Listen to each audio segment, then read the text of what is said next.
না হলে ভিডিও করে নিয়ে গেল। আমরা দেখছি এখানে একটি অনেক বড় সাইজের ষাঁড় গরু, অনেক বড় সাইজের, দাম কম গরু আছে, দাম কম গরু, দাম 24,000 টাকা মন বেচা কিনা হচ্ছে না। হ্যাঁ হ্যাঁ না 24,000। আমরা একটু শুনবো কত দাম চাচ্ছে। বড় ভাই কত চাইছেন? আরে গাড়ি বেগরে বেটা মাল লিখি আল্লাহ 8 লাখ। হ্যাঁ 8 লাখ কয় মন হবে ভাই? এটা মামু 22 মণ।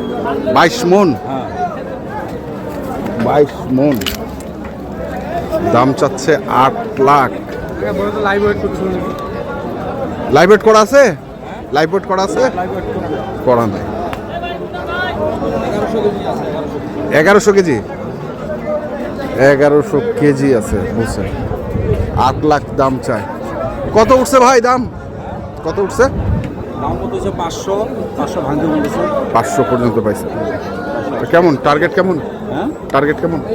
তারপর 600 হলে ছাড়বো। 600 হলে ছাড়। মোবাইল নাম্বার মোবাইল নাম্বারটা বলেন। 0172 হ্যাঁ 999 2440। 2440। এই যে ভাই দাম দিছে, ভাই দাম দিছে, দাম দিছে। এই যে কত দিছিলেন ভাই? বহু আলোচিত ব্যাপারী। খালি আমাকে দেখেছে খালি ভাই। না উনি দাম দিছে, উনি দাম দিছে। উনি দাম দিছে না? দর্শক দেখলেন, কারো যদি প্রয়োজন পড়ে অবশ্যই যোগাযোগ করবেন। মানে বাড়ির ভুটিটা খাওয়া যায় যে। হ্যাঁ ভুটিটা দামে তো 20,000 টাকা। ভুটিটা লাগবে। এর বুটি খাবে। বুটি খাওয়ানো করে ভুটি খাওয়া। বুটি খাবে। বড় করে ভুটি আনিবেন একটা। আচ্ছা এই জন্য দাম দিছিলাম। এই জন্যই দাম দিছিলেন। ঠিক আছে ধন্যবাদ। দর্শক আমরা ছিলাম দিনাজপুর জেলার আমবাড়ি হাট।